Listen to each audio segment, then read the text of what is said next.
Mambo yameendelea kupamba moto kweli kweli katika upande wa chama cha demokrasia na maendeleo Chadema kuhusiana na masuala ya ruzuku. Kwa maana Chadema ruzuku hawatopata.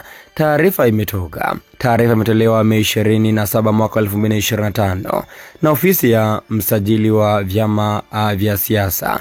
Taarifa hiyo inasema ya kwamba kutokana na ombwe la uongozi lililopo Chadema, msajili kwa mamlaka alionayo chini ya kifungu cha 18 ibara ya 6 cha sheria ya vyama vya siasa ameamua kusitisha kuwapa ruzuku Chadema hadi watakapotekeleza maelekezo ya msajili wa vyama vya siasa, kwa sababu chama hicho hakina viongozi wanaoweza kusimamia mapato, matumizi na marejesho ya fedha hizo za umma. Msajili amesema Chadema inadai Bwana Mchome aliwasilisha rufaa na sio malalamiko.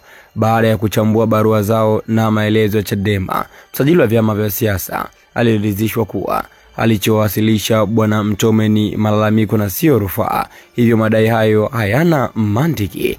Mwisho kunukuu. Kwa maana mpaka hapa mtazamaji wa Bongo Super Media tumegundua kwamba hata zile fedha za ruzuku Chadema wamepoteza uhalali nazo, na wameweza kuchambua hapa kwamba sababu ambazo zinapelekea mpaka Chadema wasitishiwe hizi fedha za ruzuku ni kwamba wameona ya kwamba hawana viongozi ambao wataweza kusimamia vizuri sana mapato na matumizi ya ruzuku. Hivyo mwenye mamlaka ya kutoa hizi fedha za ruzuku wamesimamisha kwanza ili mambo mengine yaendelee, lakini pindi ambapo watakapoona kwamba viongozi wao wamekaa sawa na wanaweza kusimamia mapato ya ruzuku, basi wanaweza akawapa ruzuku. Lakini kwa upande wa vyama vingine vyenyewe vimepata ruzuku, Chadema wamesitishiwa. Maoni yako ni yapendika hapo katika sehemu ya comment.